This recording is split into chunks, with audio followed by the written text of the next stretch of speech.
Hey, welcome back, and in this video we're going to take a look at wapm, which is the WebAssembly package manager created by the folks at WASMER. In fact, what we'll do is we'll have a bit of an explore of the wapm tool because there's some really cool packages that are being curated by the WASMER team, and we'll take a look at them and how easy it is to interact with them within the wapm environment. But then what we'll also do is we will create our own package. In fact, what we'll do is we'll create it in assemblyscript today, and once we've created that, we'll even have a play with WASMER itself, so we'll get it running with the WASMER runtime, so we'll get a bit of an understanding of that. And in fact, the package we'll create, we will use even a bit of WASI, which is WebAssembly System Interface, so you'll have a little bit of familiarity with that. We won't go too deep into that, we'll just do some basic console logging, but it'll get you familiar enough with WASI in itself, and then we'll maybe deep dive in that in another video. And then finally, we'll take the package that we created and publish it onto wapm itself, and then we can have the gratification of having created a package with our own fine fair hands and then have that published for the world to see on wapm.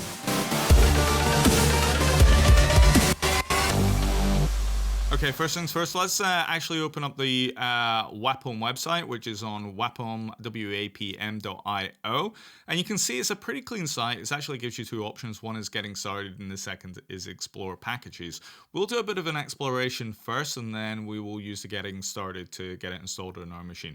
So if I click on explore packages, what you're going to see is it comes up with some pretty nice curated lists of packages that you can use. And in fact, if you look here, you can see it's got Mozilla SpiderMonkey, which I think is super cool, right? That means that using WebAssembly, you can have an inbuilt JavaScript engine. If you don't know what SpiderMonkey is, it's basically the JavaScript engine that powers Mozilla Firefox. So that's pretty cool stuff. And in fact, there's even an interactive Ruby, so you can create Ruby code and have that run using WebAssembly or even Python. There's some databases as well, and you can see SQLite there. In fact, we'll come back to SQLite in a second. But then if you look at the bottom there, you can see some sort of CLI tools, and then there's a kind of classic cowsay, which is, you know, used in all of the kind of Docker tutorials. So let's click on that, and then we'll get an idea of some of the packages and tools. So we'll click on cowsay. And the nice thing about wapm as a tool there, it's very similar to kind of npm. It's kind of very useful. You get to see kind of versions, the size of the tool, who's worked on it, etc.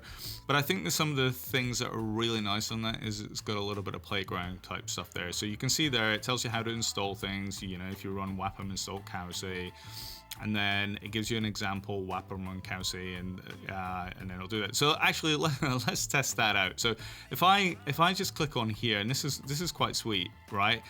The readme file, it recognizes whenever you use the term wapm run, which is how you would run a package in wapm. We'll show you that a little bit later on. But if you just click on that, it opens up a little interactive playground. And then, as you can see, it says cowsay, this is a test run. So it runs that example piece of code for you. The good news is if they don't provide a helpful readme file, then I can still open it in the browser. So you can see here, it will just automatically open up a nice little terminal and then install the wapm package in my browser, and then I can run the commands. So the readme is helpfully told me what the commands to run are, but if I know what the commands are in advance, then I can just type them in. So in this case, I could type in cowsay hello world like I did before, and you're going to see the cow come back with hello world. I could even use the cow think, so cow think hello, and then you can see I've got a thinking cow as well. So, you know, even if there's not a useful readme, I can just manually type that in, and essentially I don't need to type in the wapm run piece because that's already taken care of by the shell, and I just need to type in the commands that are available as you can see up there. And again, there's lots of other things in there. You can see the various flags. So if I wanted to, I could go cowsay -b, you know, for Borg, and then hello, and you can see it's kind of closed its eyes there. Very cool. I think that's a kind of super useful feature of wapm is I don't need to go and install things locally and mess around with things. I can just do all of that within browser via the interactive shells, and then I can get an idea of what files are available, what packages I can use and how they work. So it's got some nice browsability. So again, if I come back into explore packages, you can see the SQLite example as well, so we can click on that. I think this is pretty cool. This gives you the ability to run a database locally. So that's a super useful package.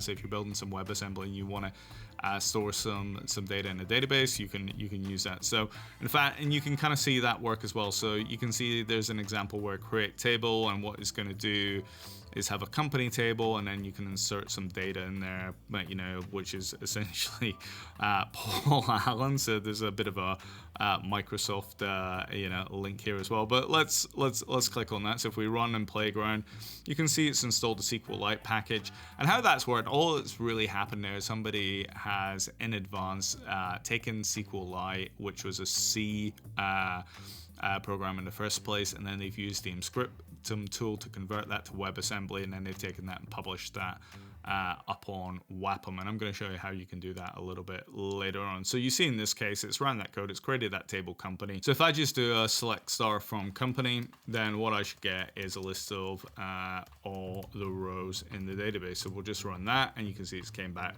Paul 32 California, and I could do more complicated queries as well. So if I did a select name from company, ignore my terrible casing in this case, and then you can see it came back with Paul, Alan, Teddy, and Mark. So it just works like any other database, and I can put queries in there as well. So I could go select star from company where salary is greater than let's say 16,000, and then we'll just run that.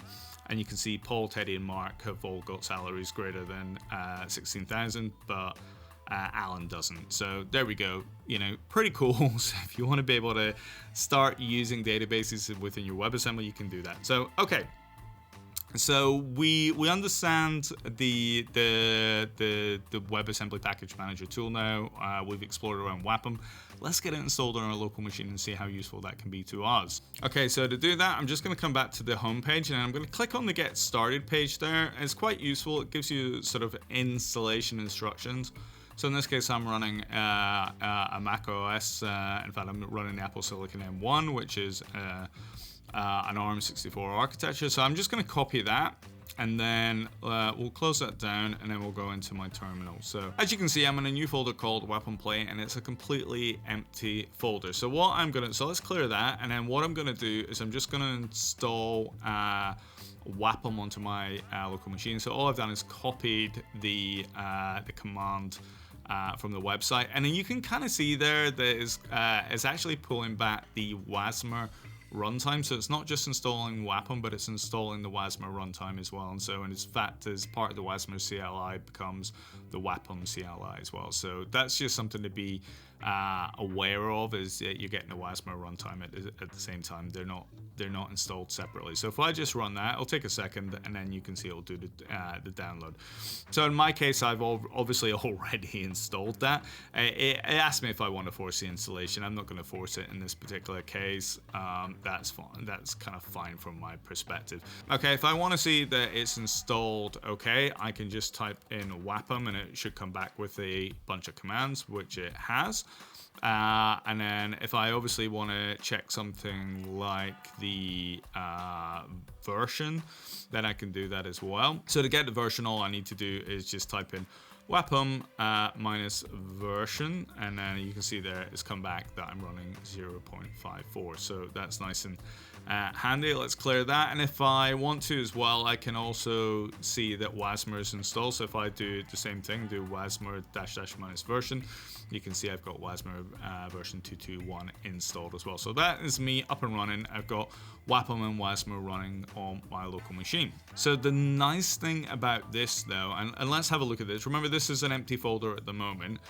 Using the Wapm tool, I can then start to install WASM packages onto my local machine and then be able to start using them. So the way I would do that is I would just type in a Wapm install, and then I would put in the package name. So in this case, if you remember, we were looking at the cowsay package before, so I can just type in Wapm install cowsay. and then it'll take a second, and then you can see it's package installed successfully to wapm packages. So that's one of the key things you kind of want to notice in the first place. So it works very similar to npm. You can see it's got this wapm lock file. So if I do more wapm.lock, you can see it's very similar to a kind of package json.lock file. It's got all, everything about the packages that I've got installed locally. So there you go. And then if I were to go into cd wapm packages, then you can see there's the namespace of before. So if I just type in that and then go into cowsay, and then you can see there's the license files, there's the readme, there's the wapm.toml. We'll explain what all of that means in a second, or as we build our own package. And if I go into target and then go to wasm32wasi, and then release, we'll get there. And there's the cowsay wasm file that is in the package manager. So now if I wanted to run the package like I did before, then I can just type in wapm run cowsay. So it's basically wapm run, the name of the command. So it's exactly what you saw when we were in the browser. And then I can just type in anything I want. So I can then go hello Chris Hay UK. So if I do that, and you can see the cow is back. So all the wapm run tool is really doing is underneath the hood, it's actually just calling the WASMER runtime, and then it's calling that WASM command there. In fact, if we wanted to, what we could do is if we go back into the wapm packages, which is going to be fun because I've just went all the way back out there. If we go back into the target, let's do that for a second, cd wasm32 there, and go into the release folder. There's that cowsay wasm file. So what I could do if I really wanted to, now that I've just cd down into that directory, what I could do is use the WASMER runtime. Remember, WASMER is a runtime package which allows you to take a WASM file and then just execute that on your shell. So what I can do in this case is I could just type in WASMER run, and then I could put in the name of the WASM file. So in this case, it's cowsay .wasm, and because it's WASI, and we'll talk about that a little bit later. If I passed in the command line argument that I wanted, because what's happening underneath there is the WASI extensions. Remember, it's WebAssembly System Interface is actually giving us access to things like directories. It gives us access to environment variables. It gives us access to command line arguments. In this case, and it gives us access to printing out to the console. In this case, what's happening with WASI is not only is it printing out to the console, but what it's also doing is using those extensions to read the command line arguments. So if I just pass in a command line argument to my WASMER runtime, and then just put in hello YouTube, and then if I run that, you can see the cows coming back with hello YouTube. So if you think about it, all really the wapm run tool is doing is actually just running a WASMER run underneath, calling that WebAssembly file, and then passing through the right argument. So it's a nice little neat trick that it's doing underneath. It's a nice little CLI tool, but hopefully that gives you an idea of what's actually going on underneath. And if I wanted to, I could install another package. So in this case, I'll install SQLite again. So we'll do wapm install SQLite. It'll take a second. You can see SQLite's installed. And again, what I can do is just do a wapm run SQLite.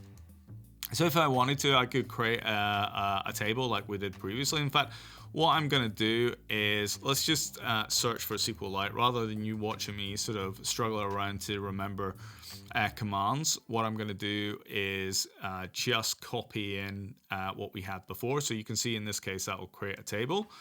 And then we can insert those very same data. And now, if I wanted to, I can run the same commands that I did before. So I could do a select star from company. And then you can see it's came back with Paul, Alan, Teddy, Mark. And then I could do a select name from company where salary is greater than 20 1000, and then that should come back with essentially mark, which it does. So I've got my SQLite database back up and running. So as you can probably gather, I think this is super useful. I think WebAssembly desperately needs a package manager similar to NPM so that you can easily explore and find packages and publish them.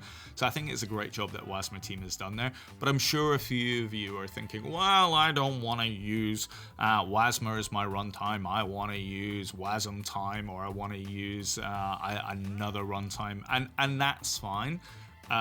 You're not forced to use that. So let me show you what I mean. So I'm going to go back into wapm packages for a second. You can see there it's created that SQLite package that we did before. But what we're going to do is we're going to go into the cowsay one again, just for easiness sake. And what we will do is go back into target, and then we'll go to wasm32wasi and release. And then you can see there's the cowsay WASM file that we've got. Now, what I'm going to do in this particular case is, rather than using the WASMER runtime that we used before, I'm going to use wasmtime. Now, I've already installed wasmtime on my machine. I'm not going to go through how you install that. You can go and Google that, look that up. I will probably do a video on WASMER versus wasmtime versus WASM Edge, etc. at some point, but that's not really the purpose of this video. What I want to prove to you, though, is that this WASM file that is in the wapm package manager will actually work with wasmtime. So if I just type in a wasmtime run, and that's the exact same way as I did it before with WASMER, where I wrote WASMER run, put in cowsay.wasm, and then put in something like hello from wasmtime. And we'll run that, and it works. And you can see that same piece, that same WASI extensions, everything is working there. So I can still use wapm with a different runtime if I want. But of course, the WASMER folks really want you to use their runtime, but it's fine. And of course, you don't need to use any of the runtimes at all. You can just use WebAssembly in the browser. And if you want, you can see one of my other videos on how you would do that, or you can run that in the back end in something like Node.js or Deno or something. Again, go check out my videos on that. But I just wanted to kind of show to you that you're not locking yourself into any runtimes by doing this. Okay, so now that we've done that, let's go and create our own package. So first thing I'm going to do is I'm just going to get rid of everything in this folder. So we're just going to end up with a nice clean folder in our wapm play. And what we are going to now do is, as I said before, I'm going to create this in AssemblyScript. So if you haven't used AssemblyScript before, I do have a video on that. Go check that out. It will show you how to get started with AssemblyScript. It will show you how to get that installed on your local machine. But you know what? It should be fairly easy for you to kind of pick up as you go along. Okay, so the first thing I need to do is I just need to create myself a nice little package JSON. So I'll just do an npm init. I'm going to be super quick here, and I'm just going to hit return lots, and then you can see I've created my package JSON there. Next thing I need to do is I need to install AssemblyScript as a dev dependency so I can use the nice little tools that comes with it. So I'll just do an npm install -- save dev and AssemblyScript, and that will install that. And then the next thing I am going to do is I'm going to run npx as init dot, and what that's going to do is essentially scaffold me up an AssemblyScript project. So I'm just going to accept that, and we'll just clear this, and you can see I have got a sort of default project created for me. If you want a deeper dive into all of that works and what all of these various files are, then check out that video on my introduction to AssemblyScript. What I'm going to do now is I'm just going to open up Visual Studio Code. And you can see we've got Visual Studio Code installed, and that gives us access to everything in that folder. Now, very quickly, if I was just to open up the index.ts file here under the assembly folder, you can see there's an export function add AB, and then it returns A and B. So you can kind of guess what's going to be happen here. This is by default is scaffold made up an AssemblyScript file, which is going to add two numbers together and return the result. So that's kind of what it's doing. And then actually there's a kind of test folder there, and you can see what it's doing there is it's got some tests where I can pass in 2 numbers, and then it's going to test the result and say it's okay. So if I come back to my terminal, and then if I just type in npm run as build, what that's going to do is go and kick off the build script, and it will create me my WASM file. So essentially what it's going to do is take that index.ts that we saw there, and then it's essentially going to do some assembly script compilation, and it's going to turn it into a WASM file. So if I come back into Visual Studio Code a second, you can see there's a build folder. And you can see underneath there it's created a debug.wasm and a release.wasm. So they are the WASM files that I've got created. And in fact, it even generates you a WAT file, which is WebAssembly text format. If you don't know what a WASM file is or WAT file is, again, you can check out one of my other videos, which is my Hello WebAssembly, which will go into the detail of WebAssembly text format and a bit more detail of the bytecode of WASM files. So I've got a whole series on that. Feel free to check that out. But the very quick version is you can kind of see in the release.wat, you can see it's there's a local get 0, local get 1, so it's taking parameter 0 and parameter 1 from the function. So you can see this function add, and then it's calling this sort of add routine, which is essentially doing the addition. So that's me done the build, and then if I want to, I can run npm run test, and then it's going to run that, and you can see it sort of came back with okay. If I were to go back into there and change that 3 to something like 4, and then run npm run test again, you see I'm going to get an error because the assertion is not going to be true. 3 is not equal to 4. So that is my scaffolded up assembly script.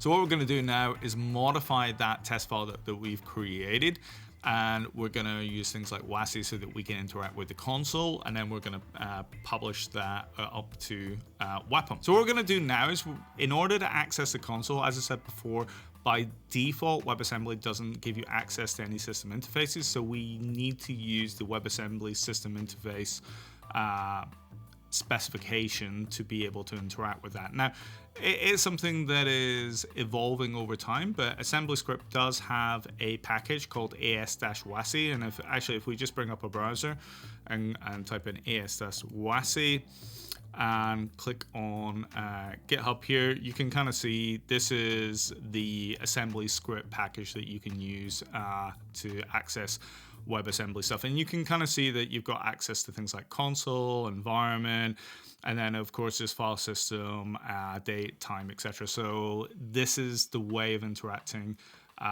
with WASI from WebAssembly. I will probably spend some time in another video going through that, but I'm not going to do that too much on this video, but we'll get it up and running.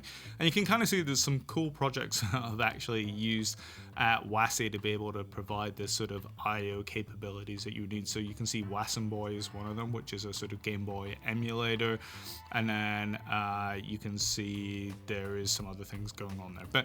But it's a very, very cool package. So to do that, what you need to do is this npm install save WASI. So we'll just copy that, and we'll put that in our terminal. So npm install save as-wasi, and that's going to add that to our package JSON, and then we're going to be good to go and do some coding. So the assembly script that we're going to create is going to be very simple. So we'll just come back into that index.ts.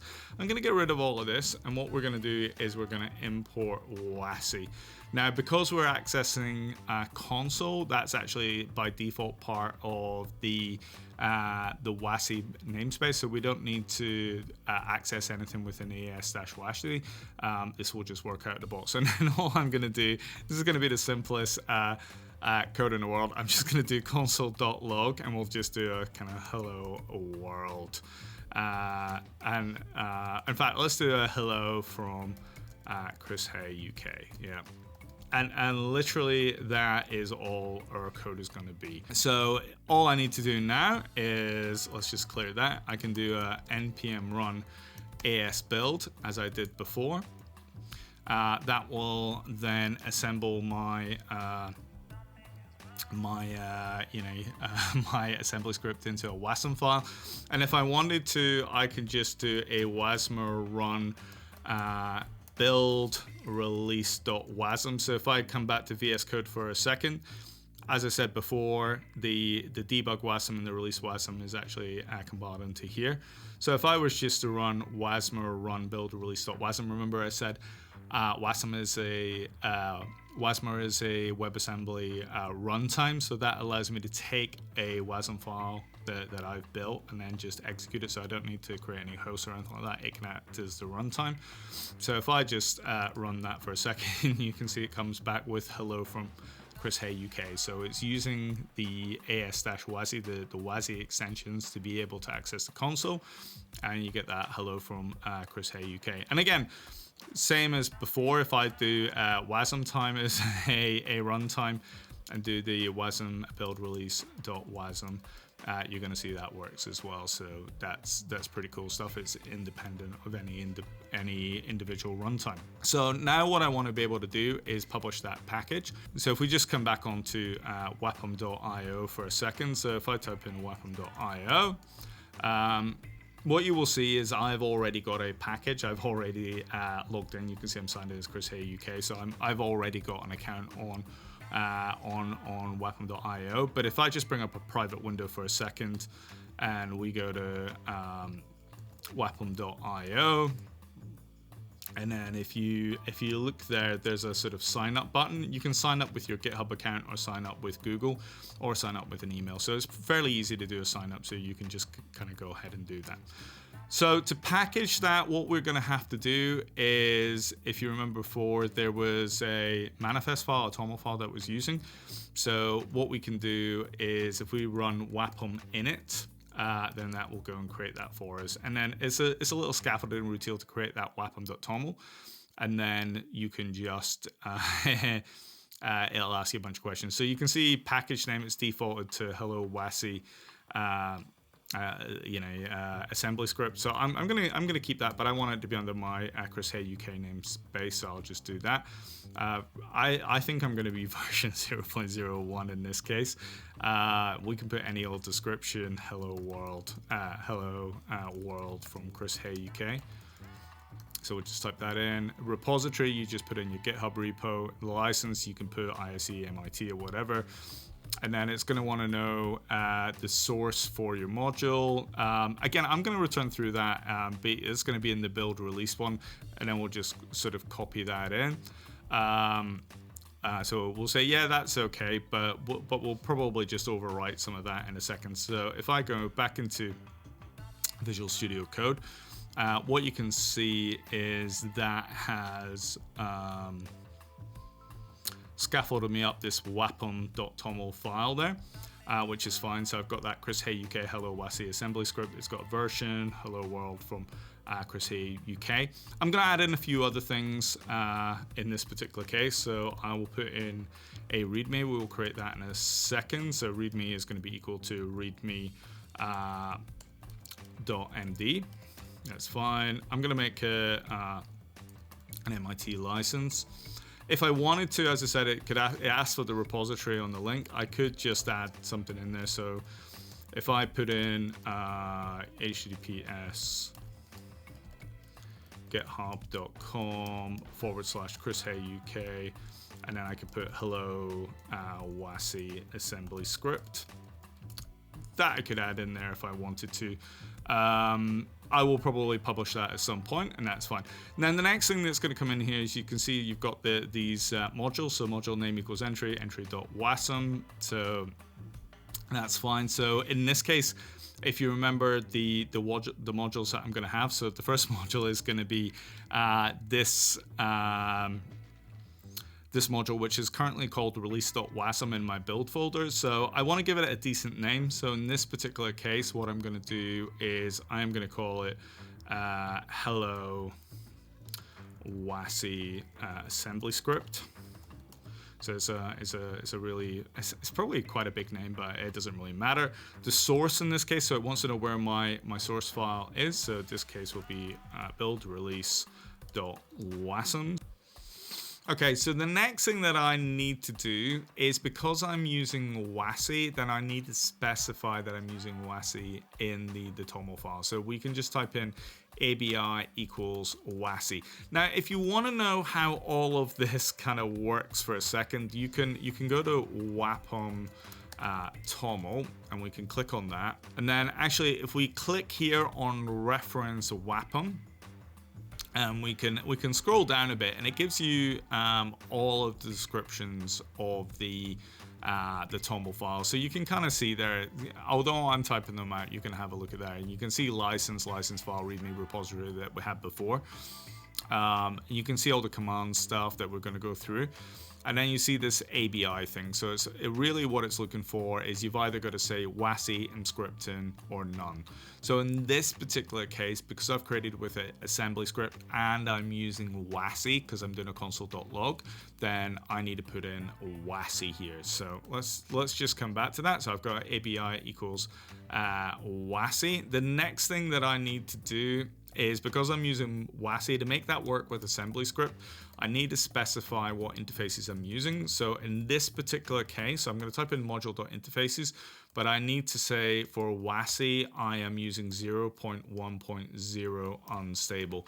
As it stands, any other version there is just going to cause an error. So you need to make sure that's 0.1.0 unstable. Okay. And then the last thing I need to do is have my command here. And then I will just put my name equals hello WASI assembly script. And then the module is going to be hello WASI assembly script. Now I could put anything for the command. I could make it shorter, you know, like hey or hello or whatever. But in this case, it doesn't really matter because we're just going to be sort of running that, and is going to be fairly quick. It's just a hello world. But you know, have a think about what sort of commands you would want to have in the future. So once that's saved, we're good to go. I need a readme file, so we'll have a readme.md, and in this case, we will just write hello WASI. This is a very simple hello world routine written in assembly script that logs hello world to the console. And then, if you remember when we started this, there was a piece that allowed us to click on, and then it would automatically bring up the shell on wapm.io. So this is how we do that. So we can just write how to install, and then we can use the old code routine there. And if I type in wapm install Chris Hay UK, which is my namespace, hello WASI assembly script, then it will know to use that. You know, it will recognize that wapm install, and then it will do that and provide that sort of install link that you saw in the browser. And we'll demonstrate that in a second. And I can do the same for how to run. To run, we can do wapm run hello WASI assembly script. So that's me, got my readme. So we'll just save that. Okay, so the next thing you'll need to do once you've signed up is you will need to do a login. To log in to Wapm, you can just do a Wapm login, and then it'll ask you for the username and password. Now, just so you're aware, Wapm uses access tokens. So if I just come back into Brave for a second, if I click up here and click on settings, and then we go down into access tokens, you can see I've got a token called Chris Hay UK, and then you can create your own token, and then you can put a name in there, create that, and then save that in the browser. We're not going to do that because I've already created that, and I don't really want to go through all of that. Actually, you know, you could do, you just create that, and then I could say Chris Hay UK 2, click on create token, and then you can see there, if I want to use that token now, I can just copy that and then do a Wapm login with the access token that I created. Now, probably a whole bunch of you are going to sort of take that token that I've just created and then seal it. Actually, but I'll delete that in a second. I'm going to continue to use the one I've got. But if you were doing that, you could just put that in. You could use a wapm login and then put a username and password, but for security reasons, that's not a great idea. So I'm already kind of done from that perspective.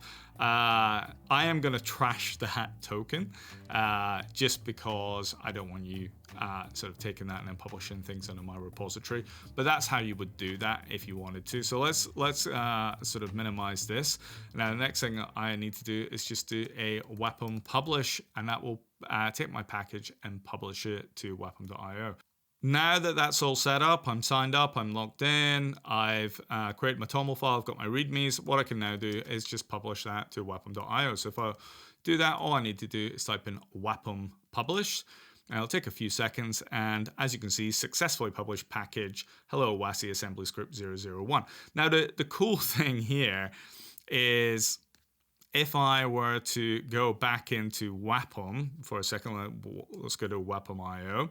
You can see in the activity log, Chris Hay, UK, uploaded a package, hello WASI assembly script. In fact, if I bring up a private window again and go to wapm.io, and so I'm not logged in on my private window, there you go. You can see on the latest uploads, here is hello WASI assembly script. In fact, you can see the one I did yesterday as I was sort of doing a run through of this here. But there you go. You've got hello WASI assembly script. And if I wanted to, I could click on this.